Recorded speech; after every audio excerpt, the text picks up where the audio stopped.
Okay, so the assembly for the Heartwork Coffee Bar. The kit is designed for the game Wild in the Streets, slow death games. It's based on a real coffee shop in San Diego, California. So you're going to unbag it and get your pieces squared away. Find a blunt instrument here to go ahead and pop out all the little bits that are still hanging on. All the cuts are complete. At worst, you might have a little bit of a backing piece still hanging on from one side or something like that. So just take a X-Acto knife and clean it up. These tiny little pieces, you're going to need something real pointy. I had my X-Acto handy, but it'd be better to use something dull. But it's going to need to be thin to get in there where there's fans.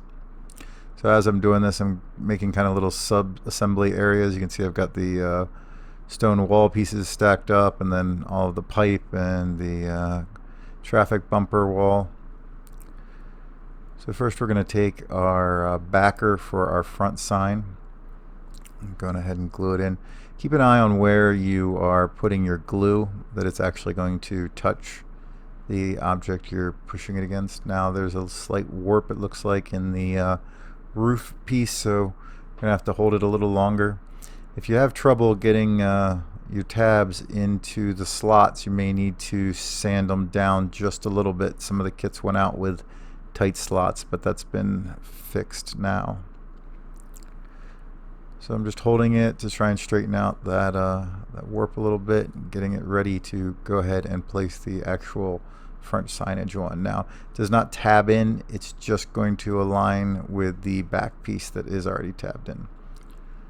See that I'm kind of holding out the warp as I'm doing this. This is Loctite professional grade super glue. I use it on all the kits. Don't have the time for wood glue or waiting on that, so I like to use this. You can use wood glue, you can use any other kind of super glue. I just find that it's very good. The bottle closes up and you can use it for a long time instead of those little tubes and stuff like that. Anyway, moving on, I'm going to do a little bit of the sub-assembly here on the little air handler unit that goes on the back. Again, pay attention to where your parts are actually going to connect.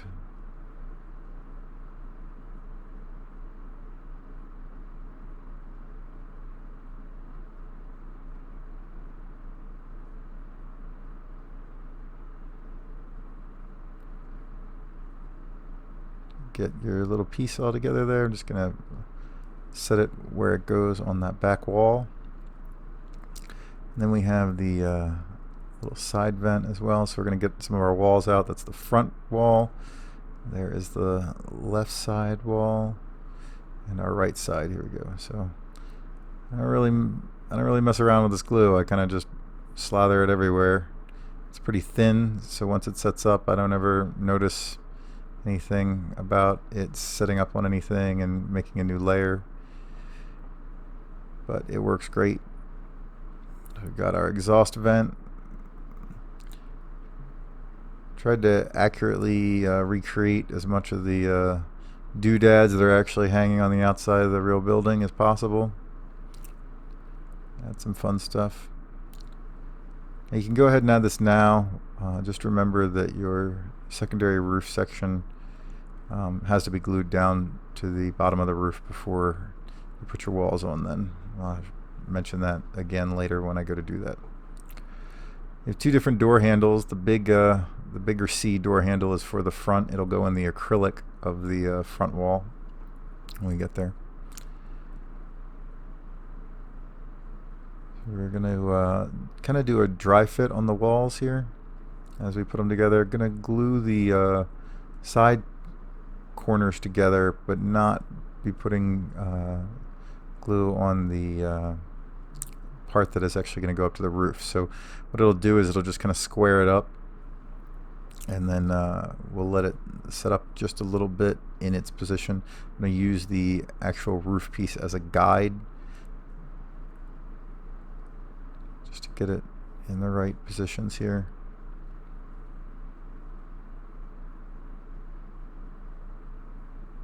Because again, I've attached the little air handler unit there on the back, so the backup piece that goes under the roof section needs to be attached before you can glue it down to the ceiling, or the roof rather.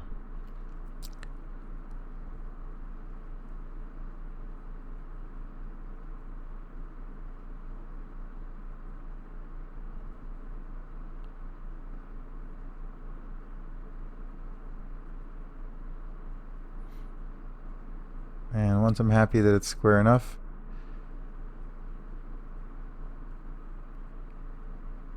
the parts are close enough. I guess you could throw a couple rubber bands around this if you had big enough ones around just those walls. Or you could glue that backup roof piece in first, whichever works. And just set it aside, let the glue set up a little bit while we go ahead and put the secondary roof support on here. So this just goes directly up against the back of that front sign, and then you're going to do your best to align it. Now I've left a little bit around the whole thing to keep it clear of the walls.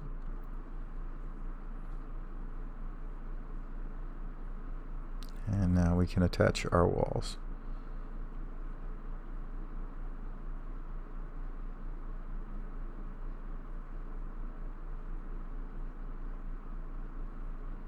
There we go. Now you've got the slots on the top are still exposed, so you can see whether you've got the tabs all the way in or not. Now again, if you need to, you can sand these down and make them fit a little better.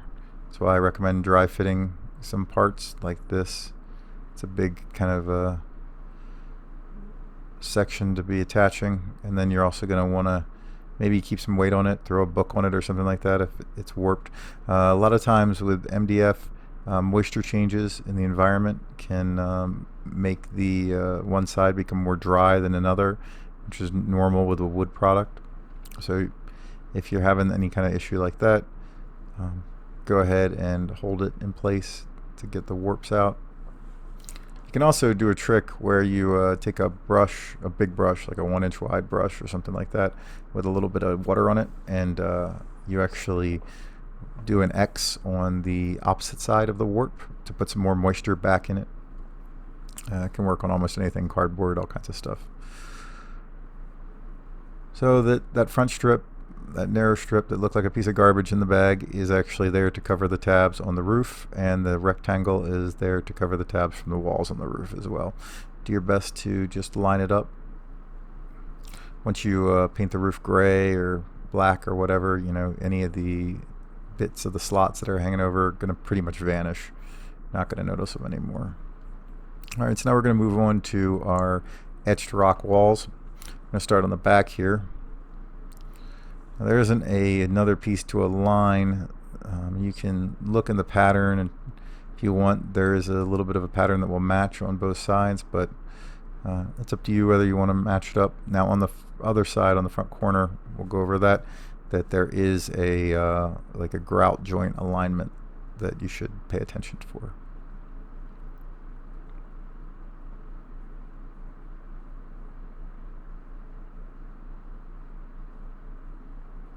Right, so over here, this wall has been designed in conjunction with the other wall, so we're going to look to get it close with the alignment. So that's the right way for that one. You'll see the lines line up, and use the lines on the front of the building as a guide of to where it should hang over. Right, so you see that there's that pinstripe line there showing the curtain wall of the aluminum. So you want your piece to sit back from the opening just a little bit so that it covers the edge of the other wall once you glue it on. Make sure your grout lines are lined up. It's easy to do it this way. And then make sure that you are flush with the bottom. The top is going to be covered by the roof, and you're not going to see it. Our door, just get a little around the edges here. You've got about a millimeter or two around the edge, and then look at it from the outside. That'll help you align it. Again, the most important thing is to keep it up off the ground so you don't end up with a rock in your building. If you do end up with a rock in your building, just sand it. It's wood. Just sand it down until you find the high point and sand it a little bit. So now we have our electrical boxes and a piece of the gutter system, as well as the traffic bumper there on the side of the building. It's going to fit right up next to that little vent that we glued on there, and the gutter will bend right around it and then go up connecting to the roof.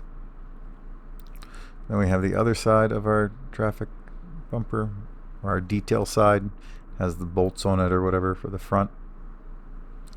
Add a little more depth, make it a little closer to the real thing.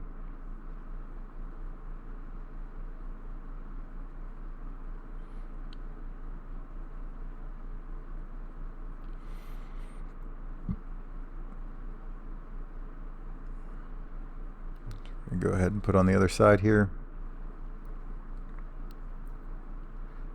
Now it's going to bump right up flush to the other one.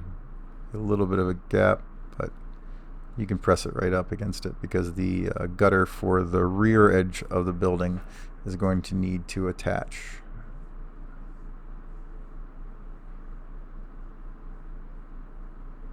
Like that. So you need a little room and a little meat. So keep your traffic guard tight to the other one.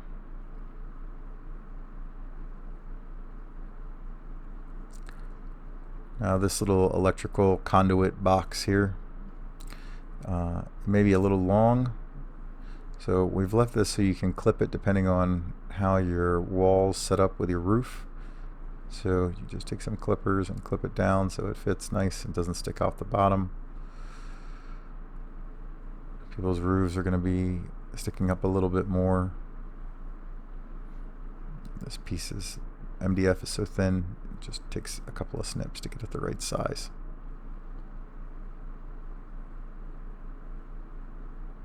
Again, make sure you're aligning it with the bottom.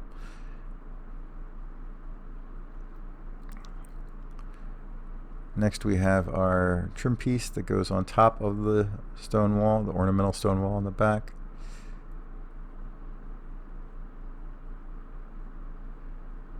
Now you can either put it vertical like that, or you can put it horizontal.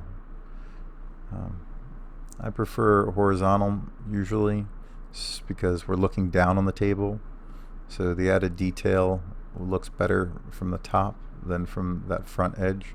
I mean, when we're taking pictures or anything like that, sure, it looks great, but the majority of the time when you're playing with miniatures and toy soldiers, you're looking down on the table, so a little extra detail that's facing up doesn't hurt anything.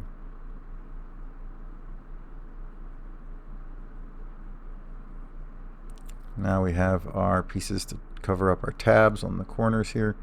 I'm going to put it in where it hits the roof first and then wedges down. I'm sorry, where it hits the trim piece first and then wedges down against the roof.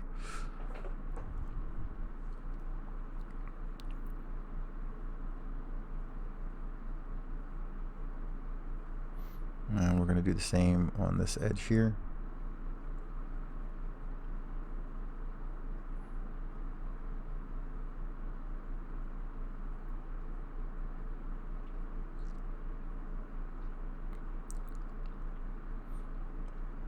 You're looking for it to be just to the side of the tabs, so it'll create a nice clean edge covering up where the tabs, the two boards come together. This side you're also going to need to keep in mind of whether you're going to put the front edge over the side or the side over the front. So one of these will have to stick off the edge. So we've made the rock wall stick off a little wider, so we're going to, in this case, we're going to match it and make it so it sticks over.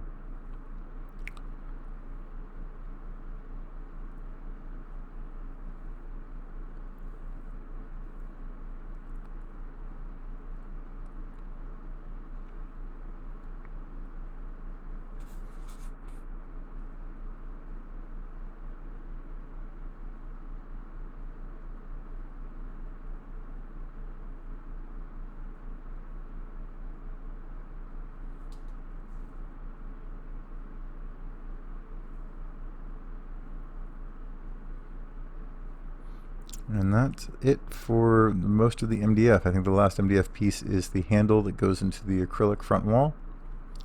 Now you have 3 different pieces. You have one for the sides and then 2 for the left side. Now this acrylic wall, it's got its mask on it, so you can go ahead and paint in all your text there. You don't have to mask it yourself, so paint it in with whatever color you want, let it dry, and then go back and peel it out before you attach it. I would also prime this building, paint it, do as much as you can before you attach your acrylic pieces so they're not in your way.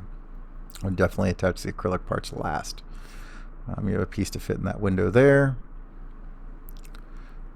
And then you also have a piece for the door and the window on the left side of the building. You'll peel the paper off and just attach them there.